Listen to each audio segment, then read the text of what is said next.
Kemudian kaidah kedua, yaitu hendaklah seorang pengingkar yang mungkar dan pemerintah memerintahkan berbuat ma'ruf, dia memiliki dasar ilmu atau basirah tentang hakikat daripada amar ma'ruf dan nahi mungkar. Karena dasar daripada syariat kita itu yaitu al-ilmu qabla al-qawli wal amal. Allah Subhanahu wa taala firman, fa'lam annahu la ilaha illallah. Ketahuilah bahwasanya tiada ilah yang berhak disembah selain Allah Subhanahu wa taala. Al-ilmu qabla al-qawli wal amal, sebagaimana yang disebutkan Imam Al-Bukhari dalam kitab sahihnya, berilmu sebelum berbicara dan berbuat. Jangan sampai kita itu berbuat kemudian ditanya, Ustadz, saya sudah nikah sampai 5 kali, apa hukumnya? Tidak boleh seperti itu. Tanya dulu, Ustadz, apa hukum sampai nikah istrinya 5 sekali pakai? Apa hukumnya Ustadz? Tidak boleh, berarti dia harus berhenti. Jangan pakai nikah sampai 5 istri langsung baru tanya, itu salah. Ya. Ketika dia sudah melakukan sebuah perbuatan berkaitan dengan bisnis ataupun perdagangan, sudah dia lakukan baru tanya si Ustadz, Ustadz, kalau bisnis seperti ini apa hukumnya? Tapi dia sudah lakukan ini, itu salah, ikhwatiddin. Tanya dulu baru action. Al-ilmu qabla al-qawli wal amal. Ikhwatiddin ajallahu wa iyyakum. Demikian juga halnya dengan seorang aktivis dakwah, seorang amir bil ma'ruf wan nahi 'anil munkar. Hendaklah dia mengetahui hal ini. Ikhwati fiddin rahimani Allah wa iyyakum. Al-Qadhi dan Abu Ya'la dalam kitab Al-Mu'tamad pernah berkata, la ya'mur bil ma'ruf wa yanha 'anil munkar illa man kana faqihan fima ya'mur bihi. Janganlah seorang menyuruh berbuat ma'ruf dan melarang berbuat mungkar kecuali dia faham tentang apa yang diperintahkan, wa faqihan fima yanha anhu, dan dia juga faham dengan apa yang dia larang. Jangan sampai seorang itu menyuruh berbuat ma'ruf, dia sendiri tidak tahu apakah itu ma'ruf atau tidak. Jangan sampai seorang itu melarang sebuah kemungkaran, ketika ditanya, Pak, memangnya ini mungkar? Ah, itulah saya nggak tahu. Kemudian, rafiqan fima ya'muru bihi, santun, hendaklah dia santun dalam apa yang dia perintahkan. Wa rafiqan fima yanha anhu, dan santun juga terhadap apa yang dia larang. Haliman fima ya'muru bihi, dia bijak dalam memerintahkan apa yang dia perintahkan. Wa haliman fima yanha anhu, dan dia bijak juga dalam apa yang dia larang. Ini seorang juru dakwah. Jadi sebelum dia berdakwah, dia faham apa yang dia dakwahkan. Jangan sampai ketika kita berdakwah kemudian ditanya, Ustadz, apa yang Ustadz katakan tadi saya belum paham Ustadz. Kemudian si dai mengatakan, sama, saya juga sebenarnya begitu. Ini kan merusak dakwah namanya. Ketika seorang dai mengatakan, mari kita dakwah begini dan begitu, begini dan begitu, dia harus punya data yang akurat, dia harus punya data yang jelas, dia harus bukti yang autentik, yang kuat, sehingga ketika orang bertanya, dia faqih dengan apa yang dia katakan. Sehingga ketika seorang menuntut dalil, Ustadz, apa dalilnya Ustadz? Dia katakan, qala Allah Subhanahu wa ta'ala, qala Rasulullah sallallahu alaihi wasallam. Jangan sampai sebagaimana yang terjadi ketika seorang juru dakwah ditanya dalil oleh madaunya, apa katanya? Tak ada dalil-dalil. tak usah tanya dalil. Itu masih mendingan. Ada yang menyebutkan ini dalil. Itu kan luar biasa ikhwatiddin. Ketika kita berbicara tentang agama, tentang Islam, kalau tak pakai dalil jadi pakai apa coba? Pakai apa? Saya teringat kisah ketika perdebatan antara Imam Ahmad bin Hanbal dengan Ahmad bin Abi Du'ad, yaitu dalam masalah Al-Qur'anu makhluk. Imam Ahmad mengatakan Al-Qur'an ghairu makhluk, kalamullah ghairu makhluk. Quran itu ucapan Allah, tidak makhluk. Ahmad bin Abi Du'ad mengatakan Quran itu makhluk. Ketika mereka dipertemukan oleh khalifah berdiskusi, apa kata Ahmad bin Abi Du'ad? Kalau mau debat dengan saya nggak usah pakai Quran Sunnah. Kalau mau debat dengan saya nggak usah pakai Quran dan Sunnah. Ya kalau kita mendengarnya cerita ataupun kita berbicara tentang Islam nggak boleh pakai Quran dan Sunnah, kita nggak tahu mau pakai apa jadinya. Mau pakai filsafat yang nggak jelas itu. Dengan kata-kata filsafat, tembok ini bisa dipaksanya kita menjadi emas dengan putar balik omongannya. Ikhwatiddin azallahu iyyakum. Dengan kata-kata filsafat, antum yang sedang sadar itu bisa dia paksa bahwasanya antum itu sekarang nggak sadar. Contohnya ikhwatiddin, ketika kita bermimpi misalnya sesak karena apa? Lari-lari ketinggalan bus misalnya, itu kan kita sesak. Napas kita sesak, kita terasa letih padahal kita berada di atas tempat tidur. Iya. Kapan kita tahu kita itu sedang mimpi? Apakah ketika mimpi? Kapan kita tahu bahwasanya ketika kita mengejar-ngejar bus, kita ketinggalan bus, kita sesak, kita capek, taulah kita bahwasanya kita sedang mimpi, itu kapan? Setelah bangun. Antum sekarang sedang mimpi nggak? Hah? Sedang mimpi nggak? Kok tahu antum orang belum bangun?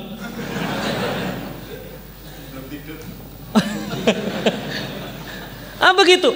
Kita tahunya bahwasanya kita itu mimpi, bahwasanya kita mimpi setelah kita, oh ya, alhamdulillah, rupanya saya itu sedang tidur. Sekarang ini kita sedang mimpi katanya. Jadi semua hal itu nggak hakiki. Nanti baru tahu setelah terbangun, oh rupanya saya sedang tidur. Kita lagi taklim ini dianggap mereka ini belum tentu benar ini. Bisa-bisa sedang mimpi. Jangan-jangan mimpi antum, coba cubit.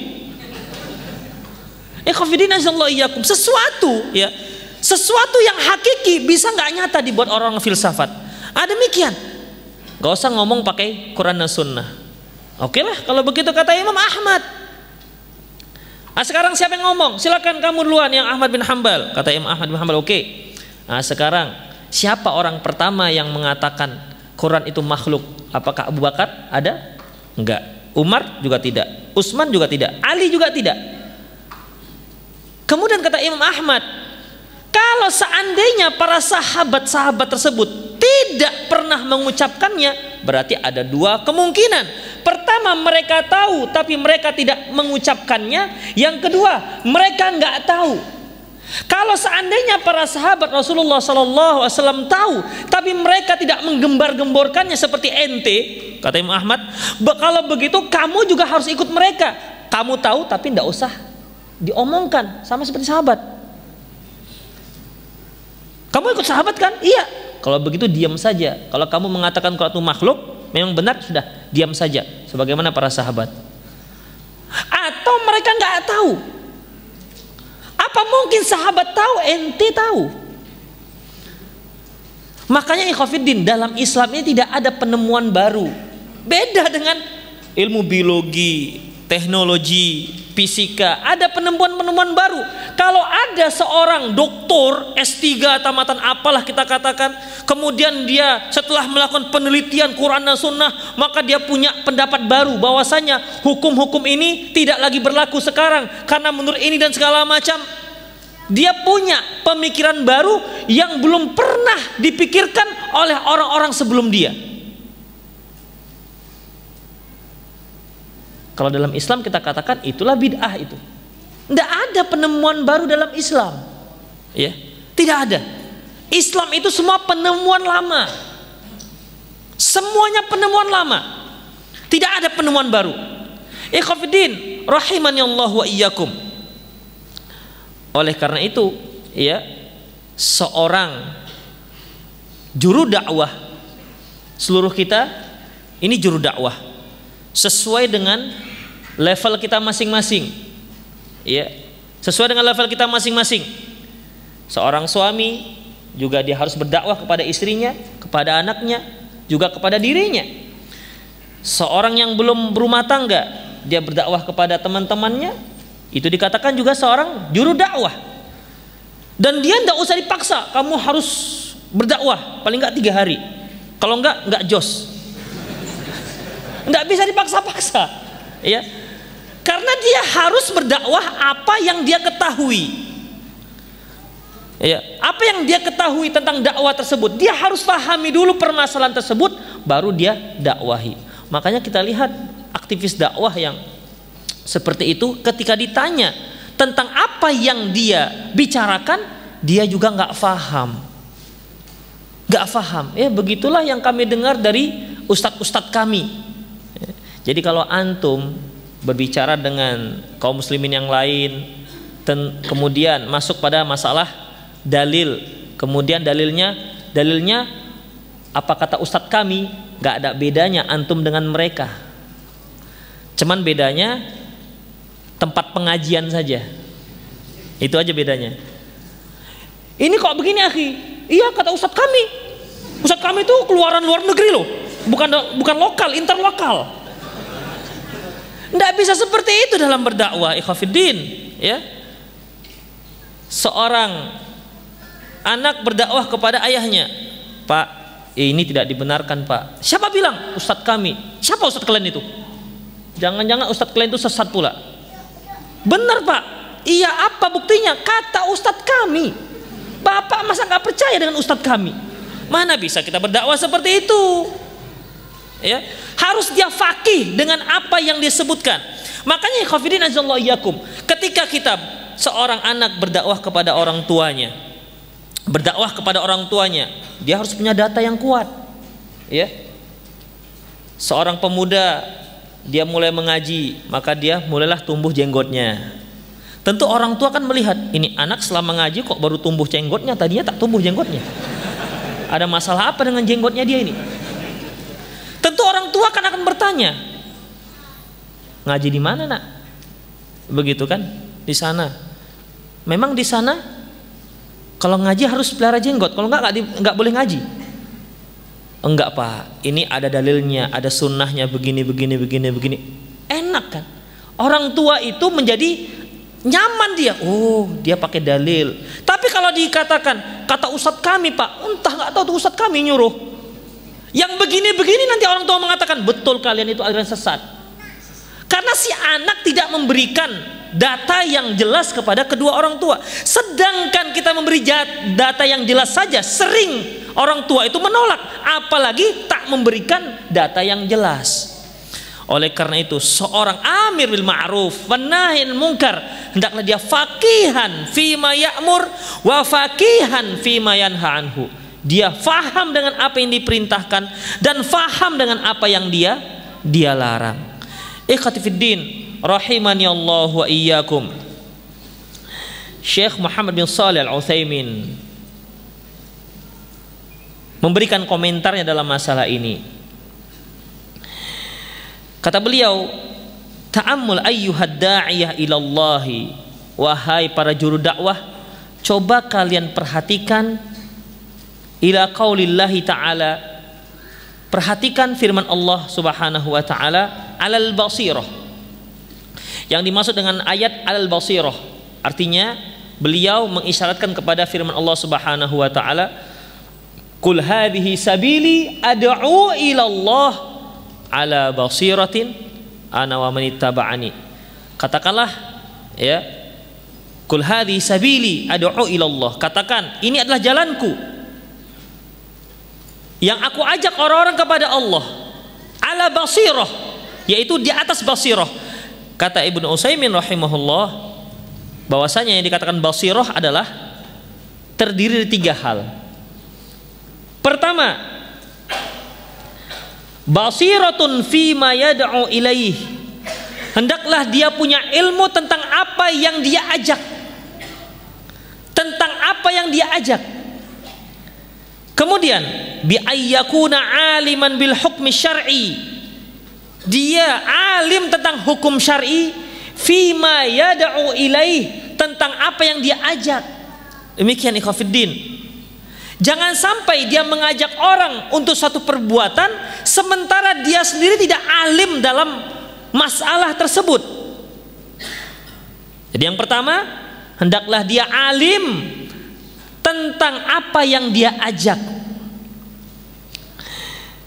Kemudian ikhwatiddin azallahu iyyakum, yang kedua, basiratun min halatil mad'u. Hendaklah dia mengetahui kondisi mad'u.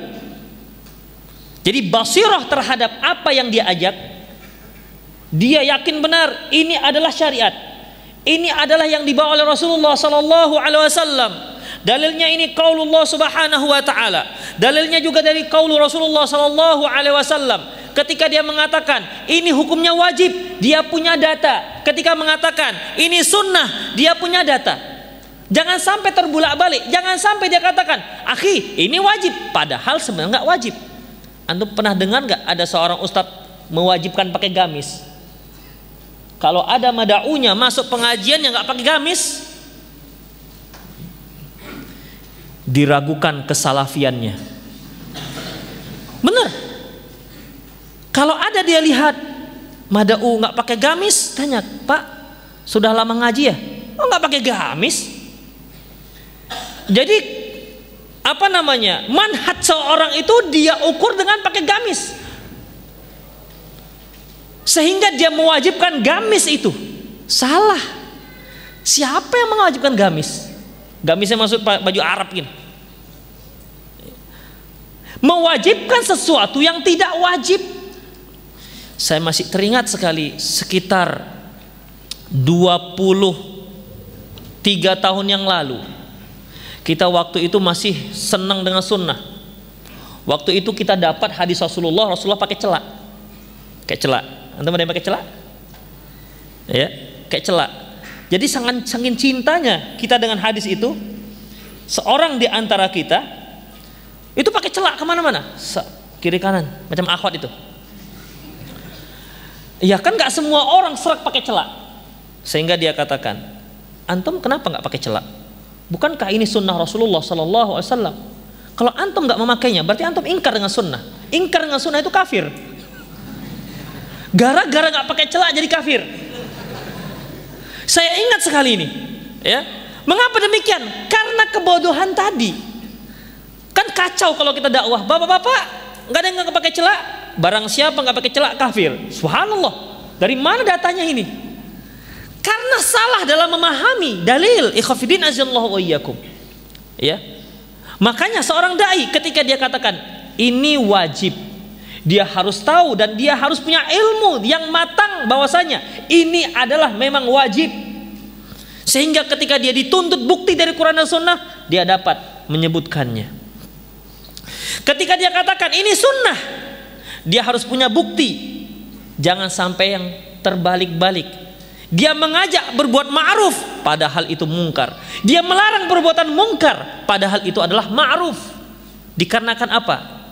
Tidak basirah dalam mengajak ataupun berdakwah kepada kaum muslimin, kepada umat manusia. Yang kedua, dia juga harus tahu tentang kondisi orang yang dia ajak. Harus paham dengan kondisinya, ikhwatiddin. Dia berbicara dengan berdakwah di tengah-tengah para pegawai-pegawai pabrik. Kemudian dia berdakwah dengan bahasa-bahasa Arab. Bahasa Arab ini kan tidak semua familiar oleh kaum muslimin. Ya. Ketika dia menjelaskan tauhid, ini adalah tauhid rububiyah. Tauhid itu ada 3, rububiyah, uluhiyah, asma wa sifat. Oleh karena itu barang siapa melanggar ini semua, maka itu jatuh kepada kufru akbar. Adapun begini maka itu adalah kufur asghar.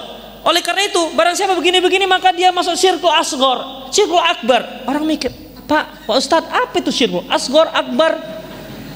Nggak ngerti. Dia sibuk menjelaskan, buas. Sementara dia pakai istilah-istilah Arab. Ya, ini kan keliru. Jelaskan, fahami, fahamkan. Itu modelnya, ya. Ketika seorang yang yang senang dengan Arab. Ada juga yang senang dengan bahasa-bahasa asing, sehingga bahasanya semua dari A sampai Z ujungnya si semua. Semuanya si. Artinya setiap bahasa, padahal ada bahasa Arab, ada bahasa Indonesia, tapi lebih senang dia pakai bahasa yang asing, aneh, sehingga pendengarnya punya image, wah ini bapak ini betul-betul dai-nya ini betul-betul tinggi ilmunya. Saking tingginya kita nggak paham apa yang dia katakan. Karena bahasanya asing semua. Ya, asing semua. Kenapa? Ini lulusan Chicago. Ikhwafiddin nggak ngerti dengan siapa dia berbicara. Ketika kita berbicara dengan orang yang sangat awam, dengan seorang petani, gunakanlah bahasa-bahasa yang bisa mereka fahami. Tidak usah menggunakan bahasa-bahasa yang sudah familiar di kalangan orang yang lama ngaji. Ya. Orang yang tidak memahami bagaimana kondisi mad'u, berarti dia belum basirah dalam berdakwah. Demikian juga seorang ustadz, seorang dai. Dia juga harus mengetahui kondisi mad'unya, apakah sudah mulai ngantuk atau tidak. Dia harus tahu itu. Jangan mad'unya sudah, ustadznya harus sampai target, dia nggak peduli, pas, begitu. Yang mad'u sudah sinyalnya 2-3 hilang, 2-3 hilang begitu. Kita harus paham, kalau sudah kita melihat mad'u sudah capek seperti udah, selesaikan saja, wassalam begitu. Atau pancing perhatian mereka, ikhwafiddin. Kalau ada juru dakwah yang seperti ini nggak peduli dengan kondisi dai, kondisi mad'u, biasanya salah satu yang saya amati kondisi mad'u itu kalau sudah mulai capek, udah banyak geraknya, begitu. Udah mulai lah itu.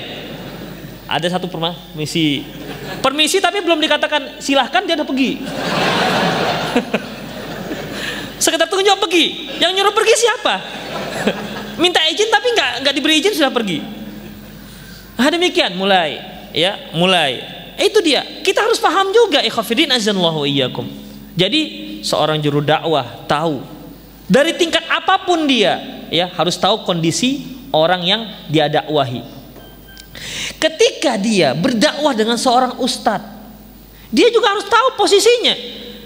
Ustadz yang dia ajak bicara itu, yang biasanya ini ketika seorang ustadz tamatan luar negeri, dia sedang khutbah. Kadang-kadang sakit juga kan telinga kita mendengarnya, ini khutbah kok ngaco. Ya, kadang-kadang ikhwan itu nggak sabar dia, jengkel. Ditunggunya tuh ustadz biasanya, yang berani maksudnya, yang nggak berani udahlah biar aja begitu. Yang berani tunggunya. Ustadz kok mengatakan begini. Nah, dalam posisi seperti ini, ikhwafiddin, kita harus posisikan diri kita sebagai seorang awam dengan guru. Jangan dia mau memposisikan dirinya lebih, si ustadz LC seolah-olah dia S3. Ketika antum berdebat dengan seorang ustadz, antum tidak bisa menang, ikhwafiddin. Jangankan menang, seri saja susah. Bagaimana tidak? Kita berdiskusi dengan seorang ustadz, apalagi sudah ternama di hadapan mad'unya, dia pun harus jaga image. Makanya cara kita pun harus santun, ya, harus santun, ikhwafiddin, sehingga si ustadz pun bisa terkesan dengan kita. Itu dia. Jadi tetap santun dalam berdakwah.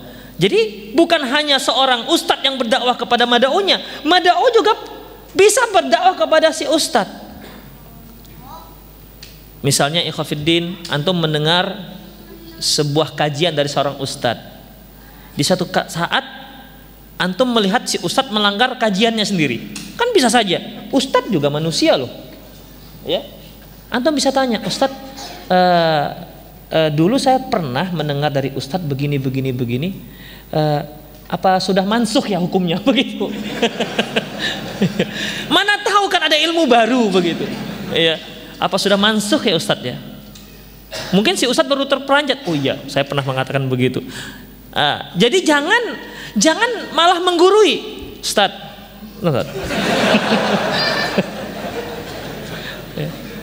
Jangan seperti itu, Khafidin. Si Ustadz pun jaga dia. Oh, kita luar negeri nggak bisa dikalahkan.